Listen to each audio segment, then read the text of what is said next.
Kate Ollie, and I am the Public Art Manager from the City of Eugene. Wonderful. Thank you for joining us, Kate. Kate's going to lead us through a professional development, and then at the end, she's going to save some time for questions. I will be here the whole time. I'm going to turn my video off while Kate presents, just so that I'm not a distracting face up here. And then once it's time for questions, I'll hop back on to help Kate field some of those. So without further ado, go for it, Kate. Okay, great. Thank you. Hey, I just wanted to start by saying thank you for joining us today. I'm always excited to talk with educators and artists because I feel like I'm with my people. So thank you for being here today. Let me go ahead and share my PowerPoint. All right. Can everyone see that all right? Yep, I can see it. Okay, good. So today I'm going to talk to you about public art. So it's a very big topic, right? And so I'm going to talk a little bit personal, right, about how sort of my journey brought me to the world of public art and my profession as a public art administrator. And then I'm going to dive in a little bit into some of the nuts and bolts of the history of our public art program, the Percent for Art program specifically, and kind of how that process works, who makes those decisions, and just some things to be aware of along the way. So that is my plan. So here we go. So I started, I grew up in Eugene, was born and raised. My dad had a market booth at the Saturday Market. I grew up at the 5th Street. I was in a studio pretty much every day of my childhood. And no matter how hard I fought it, tried to do all kinds of different things, I eventually ended up back in the studio in my college career. So I'm going to back all the way up to junior college, and so just some key pieces that led me to where I am today.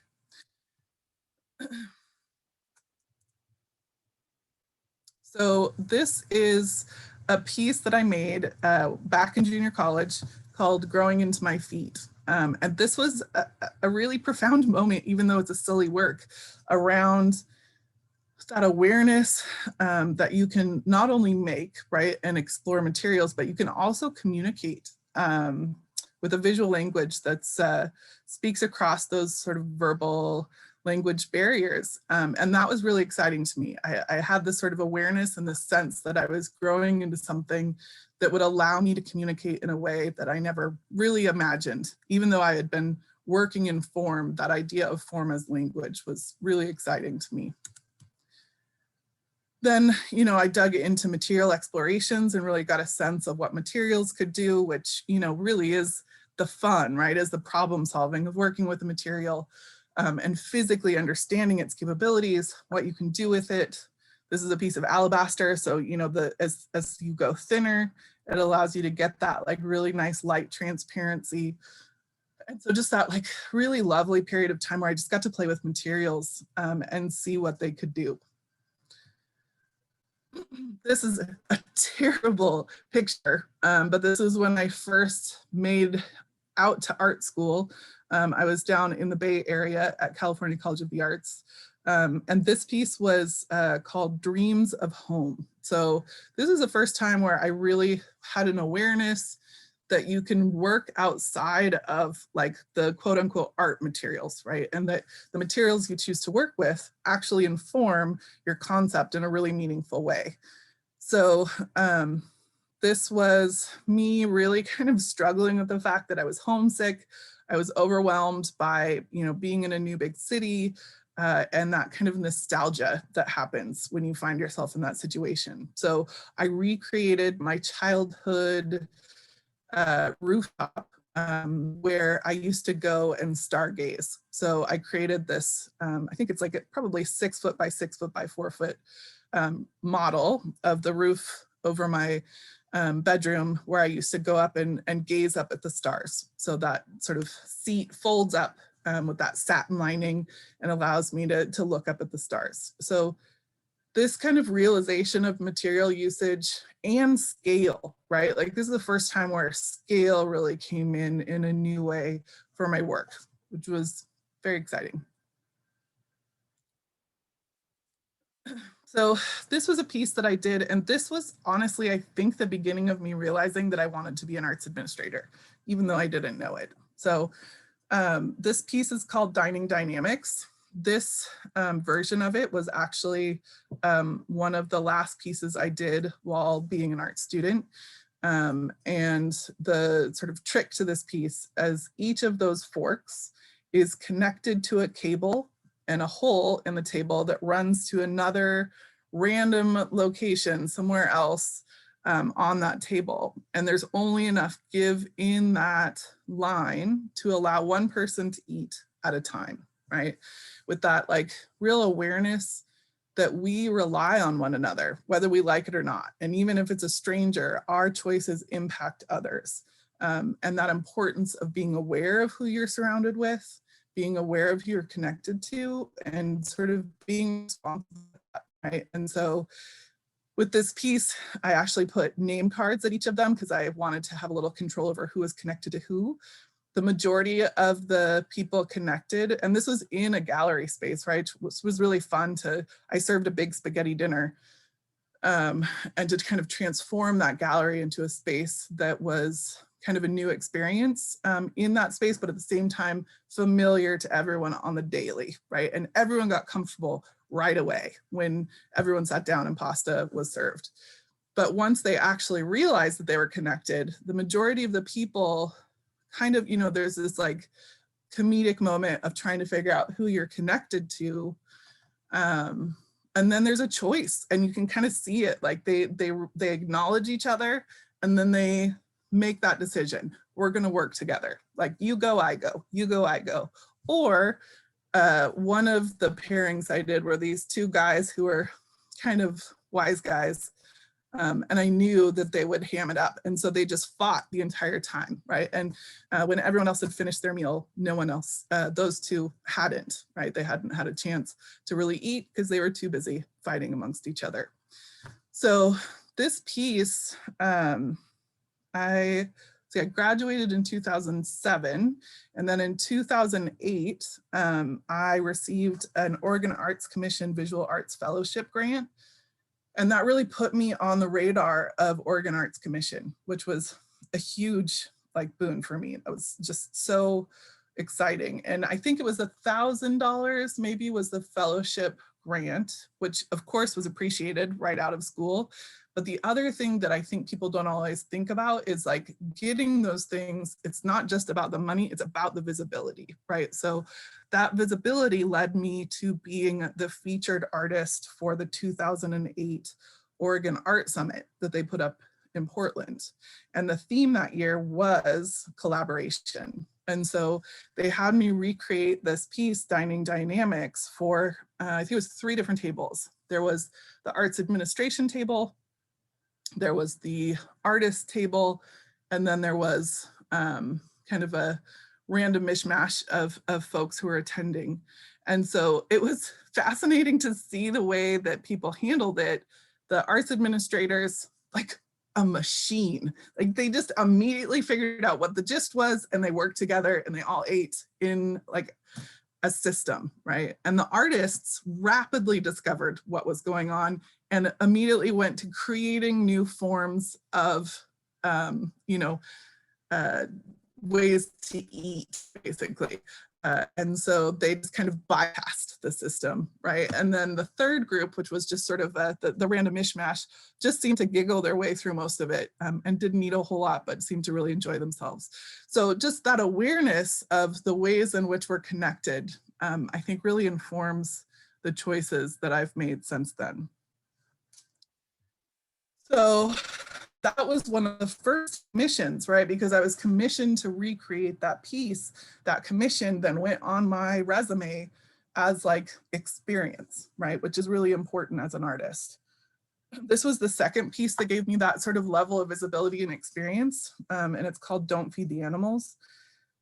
And this was part of an exterior sculpture show at Clackamas Community College.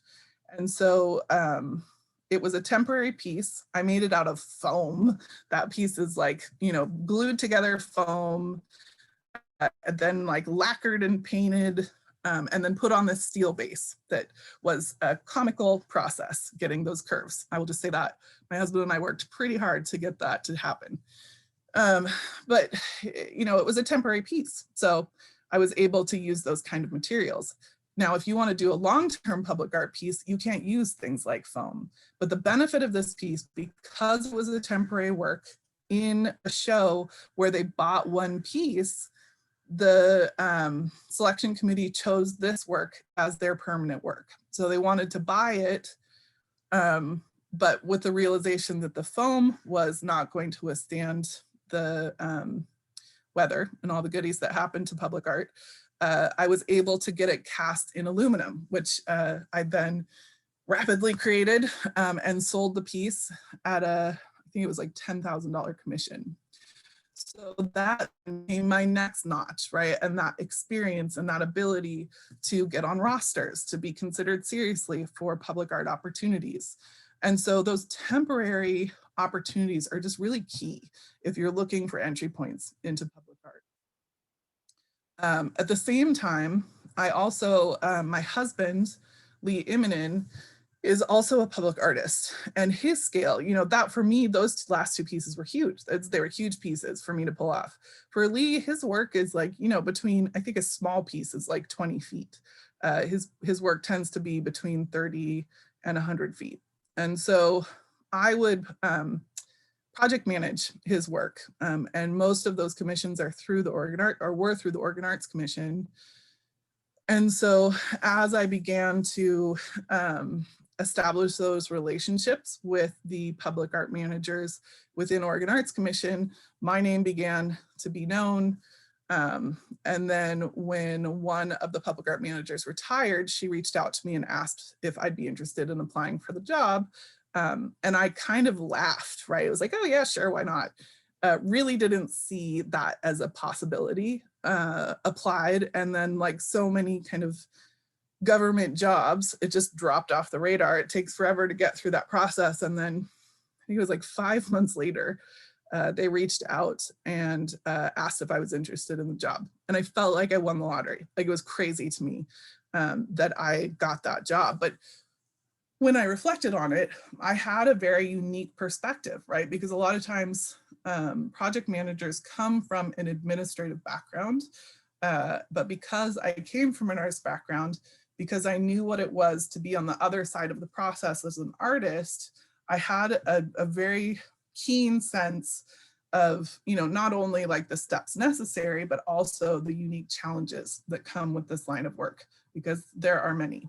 So, so that was kind of my experience and step into the public art world. And since then, I've really committed myself to arts administrative work.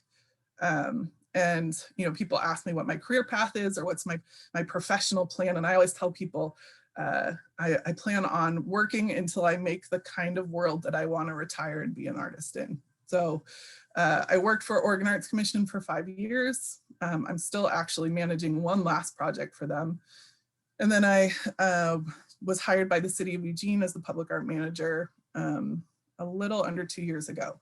And so that has been just a real interesting experience to see the difference from a state entity to a municipal entity and sort of what's possible and how we direct these art opportunities. So, okay, so that's the personal. Now we're going to get into a little bit of the history and nuts and bolts of the Percent for Art program. And I chose this particular aspect of public art because I feel like it's the one that seems the most mysterious. And I think it often feels like there aren't entry points. So I just want to kind of walk us through the process and then I'll open it up for questions. All right, so the federal Percent for Art program. So Percent for Art has been around for, almost 100 years in our country. And it started with the New Deal program back in 1934, where 1% of federal buildings budgets were set aside for artistic decoration. That lasted for less than a decade. I think it was like around 8 years. And then, the sort of political ebb and flow occurs. And then it came back for the Kennedy administration, and then kind of came back out, and then the Nixon administration. And now currently it's running under the US General Services Administration as the Art and Architecture program. So these commissions generally are like the heavy hitters. They're once people are really established as public art artists, then they're given these kind of opportunities. But there is a roster out there, so it is a good thing to be aware of. The Oregon Percent for Art program was one of the first states in the nation to pass Percent for Art legislation. I think there was like maybe 3 or 4 other states before us, and they're mostly on the East Coast, and then I think Seattle. And then the state public art program, like kind of conversations began in 1975. And it was originally legislation that only applied to Marion and Polk counties, which were state projects, which really was the state capital project. And so 1% of our state capital was put towards Percent for Art projects. And they have a really beautiful collection from that. And it was such a success that in 1977, the program extended to all state buildings in all Oregon counties. And they set aside no less than 1% of funds for the acquisitions of public facing artwork, with construction plans with budgets over $100,000. So since that, right, like I think there's over 2,000 pieces in our collection in the state, just through the state Percent for Art program through Oregon Arts Commission. Originally that program was really about giving local artists opportunities, right? It was to empower Oregon artists to kind of go to the next step. Then, you know, between state, municipal, transit Percent for Art programs, there are hundreds of them across the country now. And because of that, the sort of network of public artists has really expanded. And so there was a real strong push to broaden who we bring in to our collection, and that it's important that we have both local artists, but that we bring in artists from across the country. Because as we open up that view, right, of who we consider, it means that other places are doing the same thing. So hopefully that broadens the availability for these projects. I would say recently, especially now under the under our current sort of budget situation, there's kind of that collapsing in again, where people are starting to really look inward and think about ways in which they can help local artists more get some of this experience. And it's certainly one of the directions I find myself gazing for our city programs. But really it comes down to the selection committee as far as who makes those decisions. Oop, no idea. Let's try that.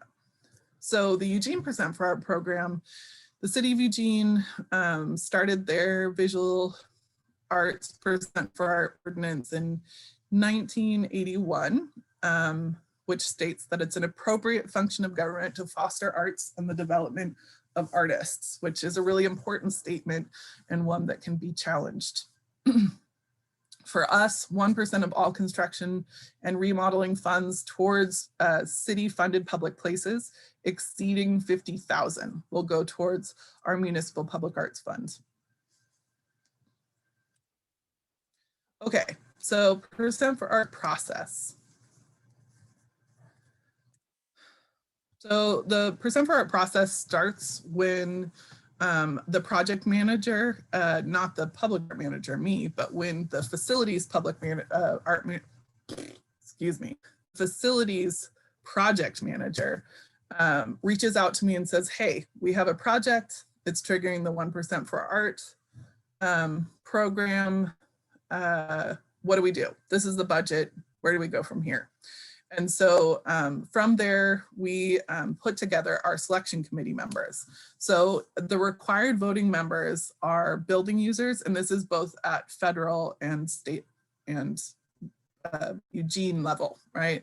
Is building users, ad hoc community member, arts professionals. In Eugene, we have 3 arts professionals on the committee, the project architect, a landscape architect, and then I have missing on this list, the facilities project manager. So all of those folks are kind of engaged in this process where they are selecting not only the artist, but sort of what the goals of the artwork should be, which is, I think, a really important part of the process. So what do?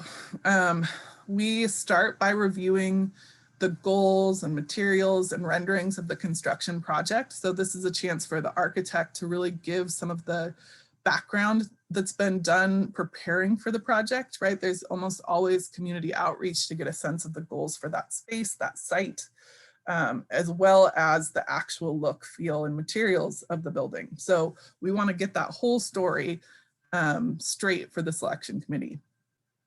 And then we discuss what sites are available for art in that space. And just by identifying those, often that's one of the things artists will look at, is whether the site that we're interested in appeals to them.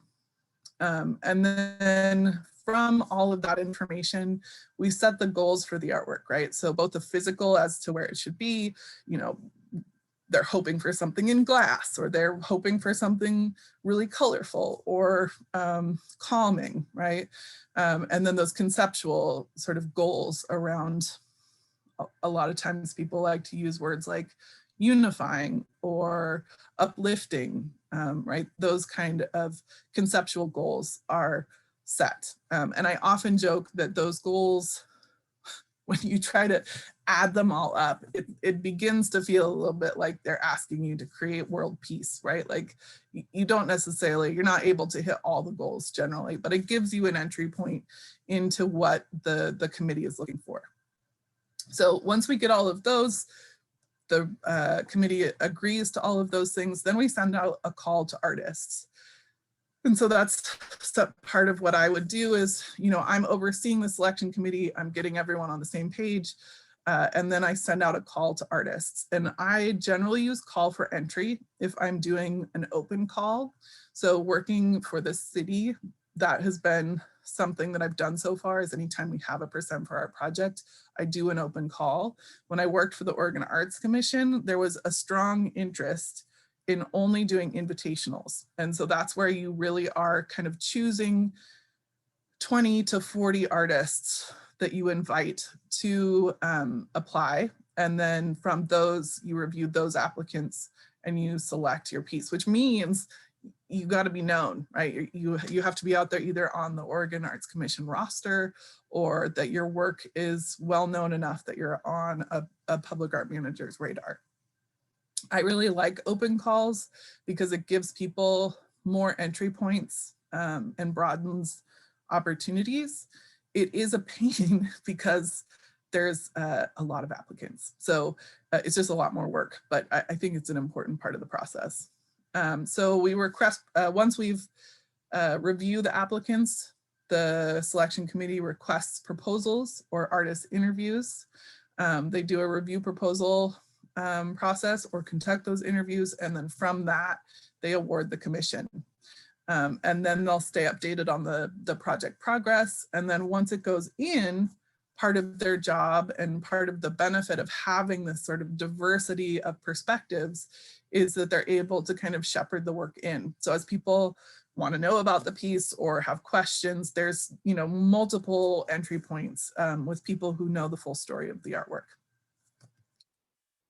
So the call for artists generally, in the way that I do it, is an RFQ, right? Which is a request for qualifications. So with that generally is a letter of interest, which is really important in that letter of interest that you speak directly to that call that you're responding to. You provide images, your resume, and references, right? So this is an example of artist call. This would just be the title page. And then to look for to look for opportunities, the Regional Arts and Culture Council, call for entry, theartguide.com, and then getting on state and regional rosters is the best way to sort of get those opportunities. So in that RFQ, it's also a really good idea to highlight your design team, right?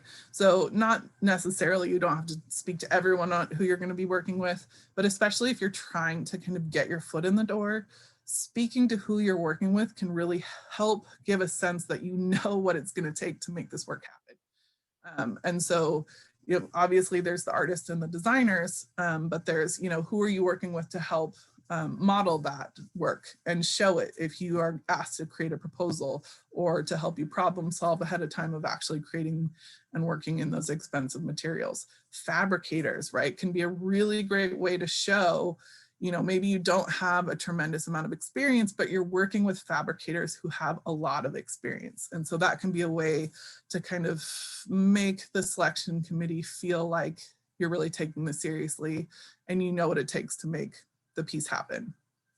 And then the other important part of your team is the installers, right? Because those folks are going to know how to work with all the engineering specs and make sure that it's installed correctly and that it's safe. And that is a real priority for the facilities project manager to know that you've thought through all those things. This is a piece, I tried to just throw in some art in there so I didn't just talk to you the entire time because I know that can be a little dry. But this is, I think, probably one of my favorite collaborations, design teams that I ever got to work with. And it's a group called Hypersonic. And Bill Washbaugh was, or is, a aerospace engineer. And he lives in Brooklyn, and he put together this like dynamic team of designers, artists, just problem solvers to create these really fantastic works. The majority of their work actually is kinetic. So it's moving, and it's moving with gears and with computers and the whole thing. This piece, OSU did not want any computers. And so they worked with the moire effect, which is actually a really tricky thing to pull off at this scale, so that as you walk around the work, it shifts. And so it's kind of a metaphor for what it is to be in pursuit of knowledge, is this sense that like, as you move through your education and as you seek answers, that sort of landscape of what you're working within is constantly shifting as your perspectives shift and your awareness shifts. So it's a pretty great piece. That's over at the Oregon State University campus. So the applicant review, once you send out your request for qualifications, all the artists send you their review, send you their proposals, and then the selection committee sits down and reviews all the applicants, right?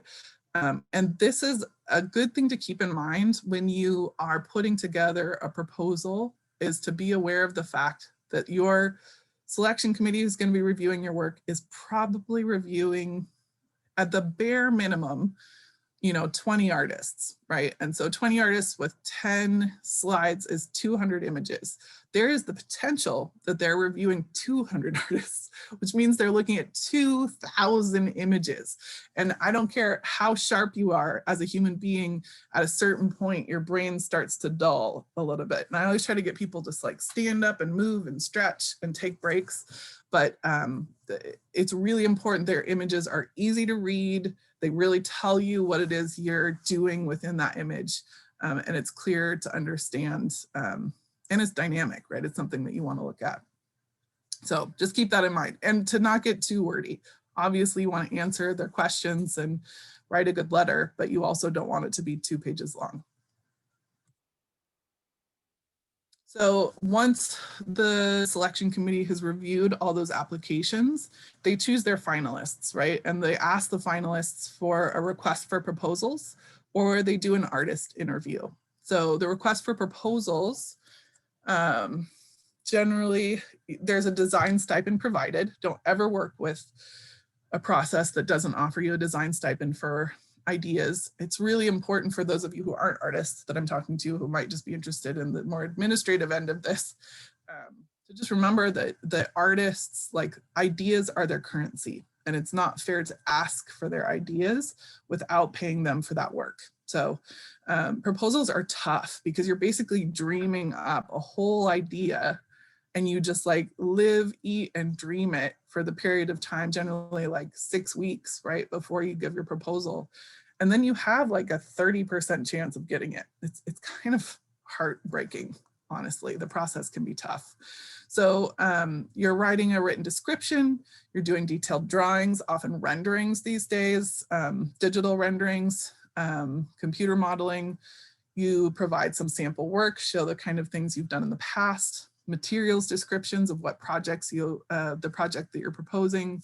You want to show a detailed budget so people understand what exactly it is, that you really understand all of the costs. And I will always look at budgets. I don't tend to talk about them in proposals very often. I won't ask questions unless I notice something's missing. And then that just sort of lets me know that they may not be aware of what it really takes to create a public artwork. And then of course there's the project timeline. So this is another important part of the project, is just to show that you can keep things moving, that you've got a plan and you have a reasonable sense of how long it takes to make the work happen. So I just included this briefly. I don't have to really go into it, but there's a lot of costs associated with public artwork. And I think people often see how much the, calls are, 60,000, 100,000, 200,000, and it sounds like you're going to make so much money, but generally the artist fees, I have 15 to 25%. 25 is pretty high. Generally you see about 15%. Every once in a while you see an artist fee and they'll give themselves like a 5 or 10% payment, and that's just not enough for the work. It's so much work to make these things happen. And even just project management for this generally lands on the artist. And it's a ton of work. Showing budget. So Ben Zamora is a fabulous artist that I get to work with in Southern Oregon University. He did this really great proposal. The center of this reflective stainless cube looks up into the sky. So when you look up through it, you see yourself reflected, and then you see sort of this framed sky. Because it's on a university campus, it's that like hope for reflection and awareness that the sky's the limit, right? When he proposed this piece, all of these posts were directly in 90 degrees to the ground. And then the committee were like, yeah, that feels a little boring. Like, we want some dynamic energy, right? Like, we want to see you kick things out and add some more, like make it a little more interesting. Well, in doing that, it increased the cost at a crazy level. Like the amount of engineering this thing required, the beefiness of materials required, really shot his budget like right out. He was totally in the red. And it had to do with the fact that the committee just wasn't aware of the impact of what they were asking for. And so even though I tried to make that clear, we tried to track down as many funds as possible for him, it's a danger in public art because you're working on such a large scale. Something as small as adjusting an angle in an artwork can make all the difference in the cost of creating a project. So once the artist is selected, right, the selection committee has kind of done their work. They've awarded the commission. Then it's really up to me to help the artist come up with a scope of work. So that's where we really go through all the details, the timeline, the budget, the kind of materials, the scale, that we're in agreement to that. And then that's attached to the contract, which generally takes way longer than you ever want it to. And then once you have those agreements, then they're able to actually go into creating the artwork, working with fabricators and doing installations. So fabrication is kind of a whole new industry for Percent for Art projects. There are a number of public art fabricators. So their job isn't to create the designs, their job is to create the work. And so then they have an installation team. So Recite worked with a group of fabricators that came out of Seattle, and they just, basically were in conversation with Lee Norman down in Texas. They shot emails back and forth and exchanged images But we didn't really get to see this work in person until it was about to be installed. So it's interesting to think of artists as designers, but that's often the case in public art. And then this is another piece, Ramiro Diaz Granados, who's part of Amorphous, did a pretty amazing job with this. I think it was like 2,300 of these orange panels for an OSU building. And the fabrication of this work really slowed down the process, but they were able to eventually get it all in place. But that having that installation team and knowing your fabricator, this is the first time he kind of worked with his contractors, kind of slowed him down. So again, just identifying your team is really important. So I'm gonna circle back to like the beginning of my personal story, which is just the importance of temporary art opportunities right now, because we're in the sort of budgetary situation we're in. We're not able to provide a whole lot of these, but we're still making sure that it's on our radar so that there are entry points for commissions for artists. It's just so important to provide these opportunities, and it's so important for artists for professional development opportunities. So for the city of Eugene, we have Urban Canvas. We have a sort of new pilot program called the Window Front Exhibitions, where we're doing art installations in buildings downtown where businesses are no longer there, so empty storefronts. And then we have the Downtown Program Fund as well, which is seeking sort of temporary events and public art work. So there it is. I just tore through that presentation. I'm covered a lot, so please feel free to ask any questions. That was incredible, Kate. Thank you. I Yeah. really enjoyed how much artwork you kind of weaved into that presentation. That was awesome. Yeah, it can be a little boring when you have to just look at words the whole time. Wow. Okay, so let's give folks just a few minutes to think about some questions that you might have for Kate. They can be about the public art process. They can be about, Kate, I'm sure you're open to answering questions about your personal journey as an artist. Yeah, anything. No, just whatever you've got questions about, please. Awesome. TD, I see that you're raising your hand. Could folks please type in questions through the chat feature or the Q&A feature?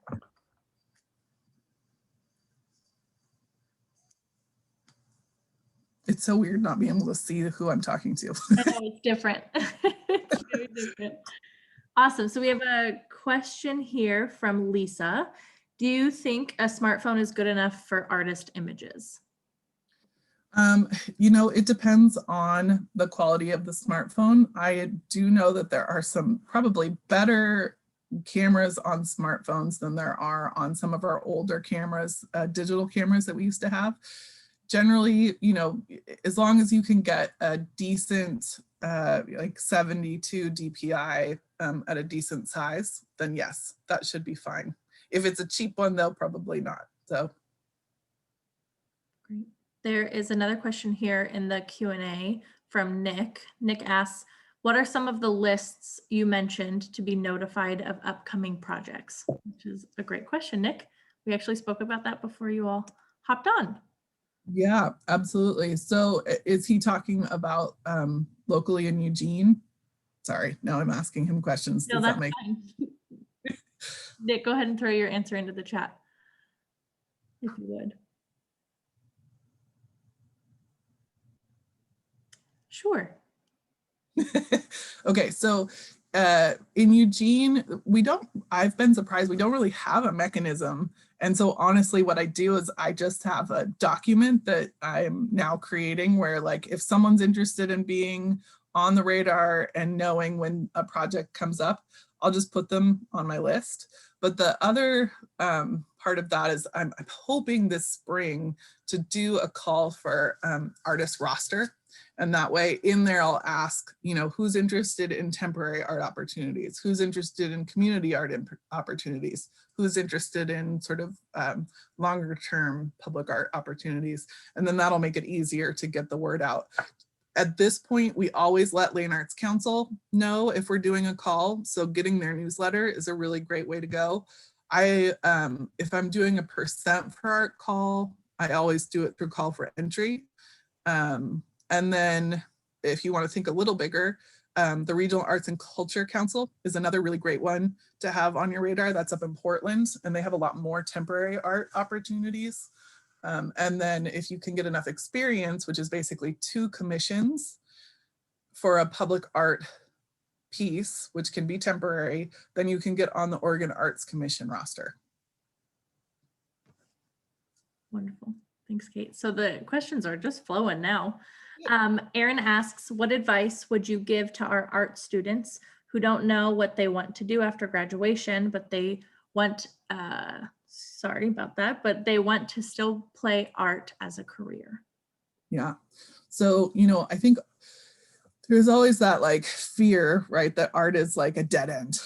You start, and I had the same fear when I was in high school. And I think what I would just say is that art requires dedication, like any job you're going to go after. So if you want to be an artist, visual artist, if you want to be a musician, if you want to get into business, like it doesn't matter what you do, you have to commit wholly to it. And so I think one of the things often that isn't kind of they don't prepare artists enough for is things like budgets, things like materials, you know, kind of those nuts and bolts things that are required, the kind of business end of being an artist. And so if they can seek out some of those classes around kind of finance while they're also learning the arts, it will definitely benefit them. But, you know, the local art students here, Lane is such a great entry point. There's such great teachers, and I'm partially biased because my husband teaches sculpture there, but I also know all of the teachers there and they're phenomenal. So I would definitely encourage them to start at Lane, get your foot in the door, build your portfolio, and then apply from there. That's great. We also have a just a quick side note in the same vein. We have a tour video that we shot of the fine arts and media arts programs at LCC that we'll be showing to the visual and media arts CTE programs. So if they'd like, if students would like an inside look at what those LCC programs look like, that's coming in the spring.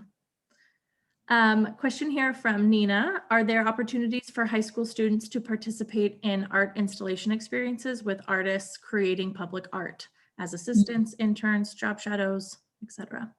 You know, one of the things I'm doing right now, as we're a little more quiet at the city for our public art program, is doing some research on other municipality programs. And one of them that I've seen that seems to be a really good pairing is some of the mural programs and opportunities to kind of bring in youth through that process. I know Lane Arts Council, some of their teaching artists do some fantastic work with students, but those tend to be younger students. So at this point, we don't necessarily have an entry, but I would encourage you though, if you have a student who's just amazing and needs to, like, you know, get contacted and get connected, just reach out to me.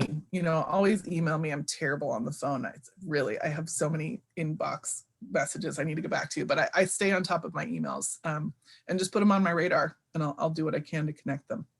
That's great.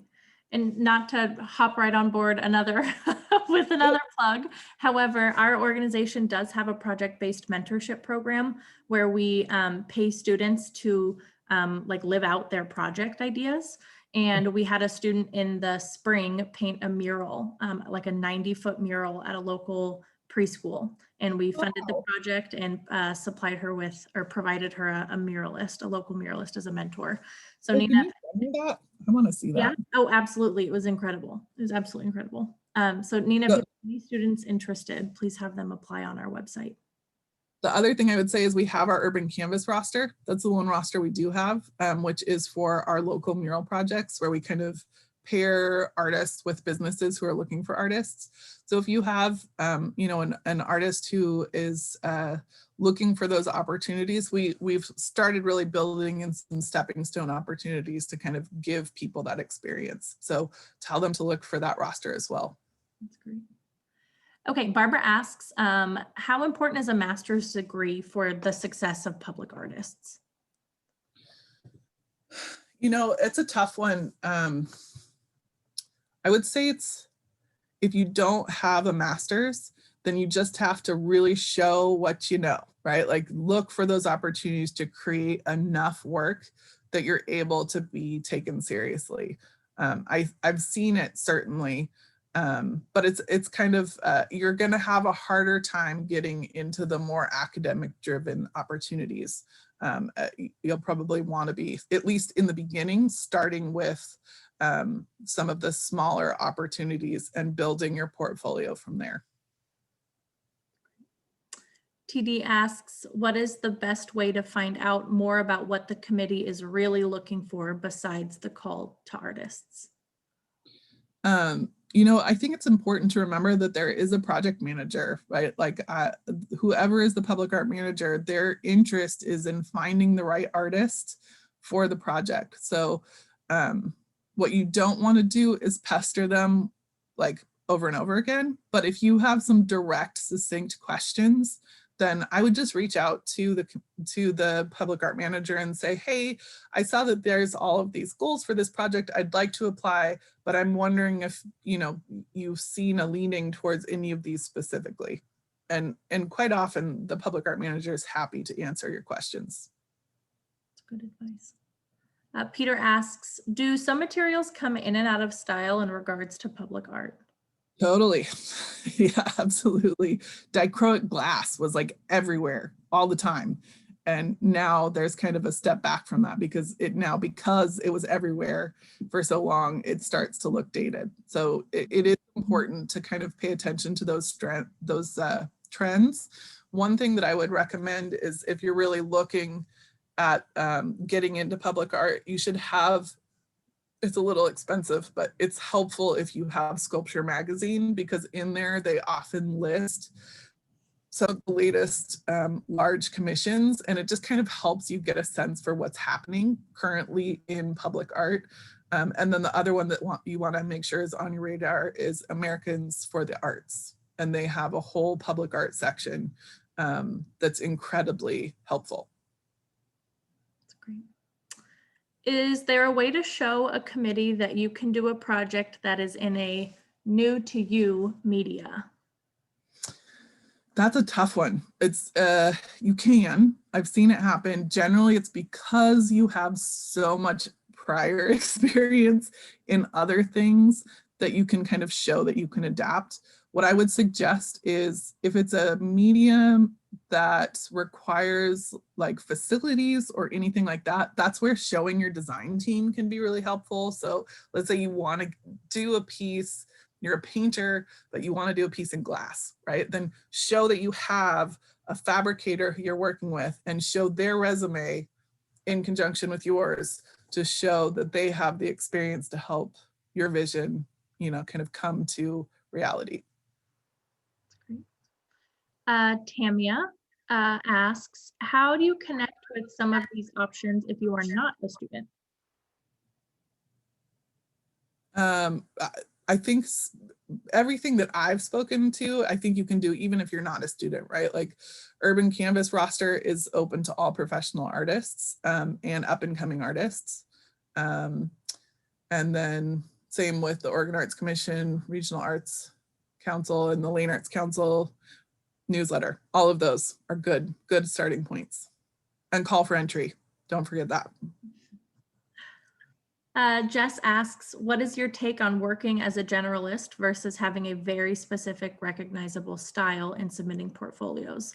I'm still I'm still conflicted on whether or not to niche in a particular subject or style or show lots of capabilities. Thank you. Yeah, that's a tough one. You know, I've seen both approaches work, right? If you really feel an affinity towards a specific material and that's like your jam, then own it and go with it, right? Like definitely work with what you enjoy, because you will probably not like it by the time you're done with the public art project. Like you got to have the passion to get you through it. So if that's what's guiding you, right, like make sure first and foremost you're doing what you love. Second, I think if you're interested in exploring materials, there can be intrigue to that, because then the selection committee, I always try to talk to the selection committee about, you know, making some safe selections, right? The ones that just really feel like, yes, we know exactly what we're going to get from them, but to always make at least one gamble, right? Where you're not sure what you'd get from them. And that's kind of exciting. You ask for a proposal and you don't know what you're going to get. And so there are plenty of public artists out there who do a variety of materials and a variety of approaches. And again, being able to show that you have relationships with fabricators to kind of help you through that, I think is a good kind of pitch point to show you that you're show the selection committee that you're taking it seriously. So that was the last question that I can see. If anybody has any last questions, please submit them. We have about 5 minutes left. While we wait, I'll ask, what was your dad's booth at the Saturday market? He's a potter. And so he was back in the 80s, he was famous for his rainbow pottery. So it was like lavender with like rainbow stripes around it. So he still does the country fair, but he's been going for 45 years plus. So he's definitely ready to retire. I bet. Nina asks, where did you go to high school? Who was your art teacher? Oh, I went to South Eugene, actually. And you know, I didn't really take much art in high school. I was doing my best. Both my parents were artists, and I was in the middle of my rebellion. So I tried. Oh, that's awesome. Are all city art opportunities found through searching public art? For example, art and parks department, etc. Not necessarily, and I'm trying to work on that so that we're kind of all streamlining, and that is kind of all moving in the same direction. But I know that library sometimes will do an opportunity, or parks, and those are generally very small opportunities. But I'm hoping within the next year or so that we're a little more streamlined, and things will be coming through public art directly.